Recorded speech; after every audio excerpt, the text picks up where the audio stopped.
Hi boys and girls, as I promised, I'm doing my read aloud out here in the barn with Inga and some of the alpacas behind me.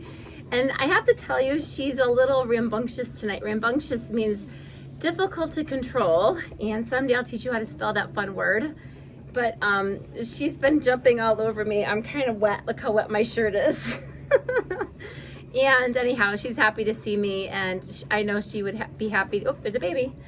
I know that she would be happy to see you if she could. So we're gonna finish our A to Z mystery, the Deadly Dungeon, and I don't know how this is gonna go, but anywho. So we left off where the kids were, they went back into the playhouse and they were looking, and they left off where it says here, it says, besides, Wallace would never let us stay down here, Dink said, but I have another idea. So let's pick up where we left off. At 1:30 in the morning, the kids were crouched by the window in Dink and Josh's dark room. They were fully dressed. Remember this? This is where we left off. Josh yawned. Maybe no one is coming tonight. Maybe they sorry, guys. Inga, it's okay. Maybe they know we found the cages, Dink said. Walker could have seen us from his boat. I don't know how this is gonna go. Okay, all right.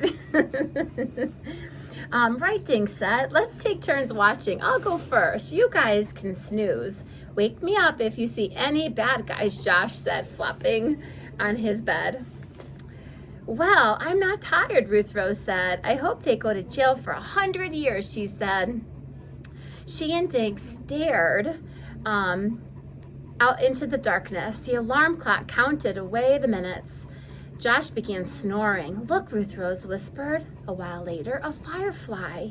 Dink saw a light moving slowly through the darkness. Wake Josh, he said. That's no lightning bug. The kids tiptoed past Wallace's room and then hurried down the steps and out through the mudroom door. Creeping silently, they approached the playhouse. Moonlight fell on the clearing. Moonlight fell on. She doesn't like it when I have to turn a page for some reason. Okay. All right. Hi, guys. Sorry. Moonlight fell on the clearing. Oh, golly. Okay, guys. She's a big dog. Dink grabbed Josh and Ruth Rose and pointed. It was Walker's Jeep. I guess you were right, Ruth Rose whispered sadly. The kids inched forward, and suddenly Dink saw a light coming from the playhouse. A man was bent over, pulling open the trap door. A glowing flashlight lay on the floor next to his feet. The man stood up. I'm sorry. The man stood up, and in the flashlight, stop it. Dink recognized who it was. I'm sorry. I guess we're silly with her. Oh, don't you knock that off. Oh, no. Sorry, guys. She almost knocked it off. Okay, here we go. Knocked off my phone. Okay, so here's the picture. My rambunctious dog over here. And you can see the man is at the trap door there. Okay. And we're going to see what happens. I'm going to hold her while I turn the page. Okay, here we go. Ruth Rose grabbed his arm. Ripley, Pierce, she whispered. A moment later, Rip disappeared down the steps into the tunnel, and suddenly Josh bolted around the corner of the playhouse and through the open door.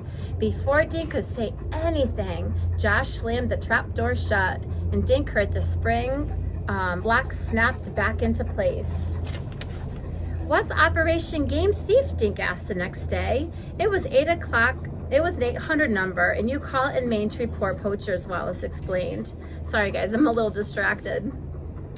No one had gotten much sleep after unlocking the trap door. Dink, Josh, and Ruth Rose had run back to wake up Wallace. She called 911 and reported poachers on her property. The police had come and arrested Rip, and the officers gave Wallace the Operation Game Thief phone number.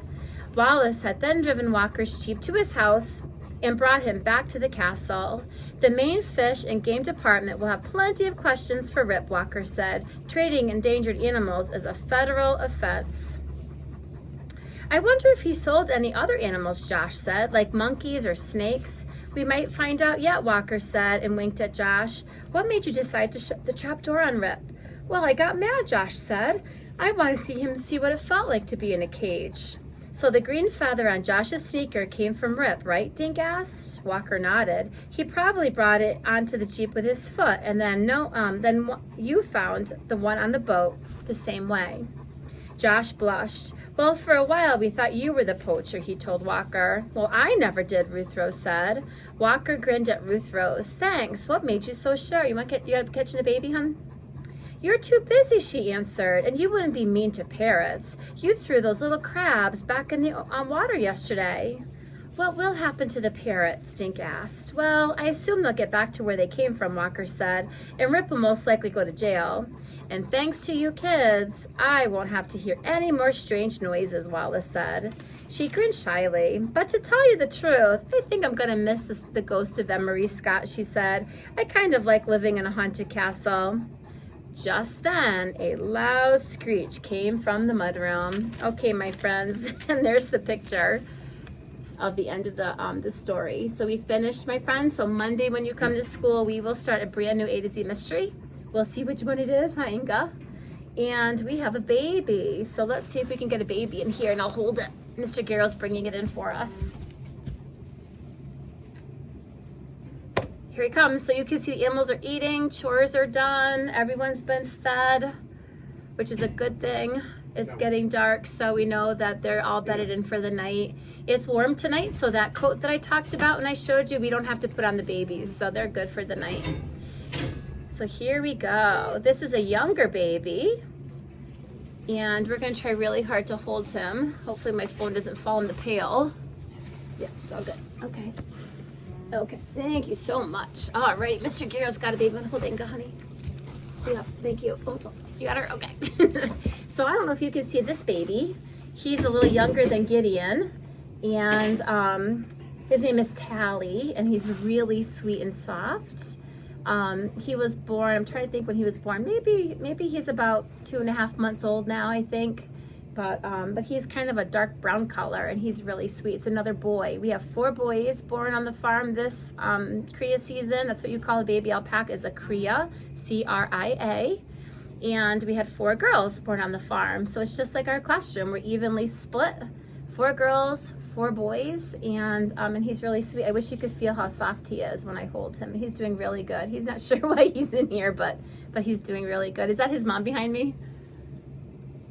I think that might be someone look. Yep, that's his mommy behind me, and she's looking in saying, why do you have my baby in there? They're such good moms, but it's good for him to be handled. Hi buddy.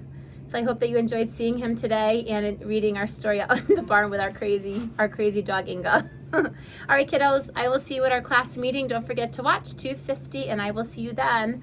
Say bye, Tally. Bye, guys. Here we go. Sorry.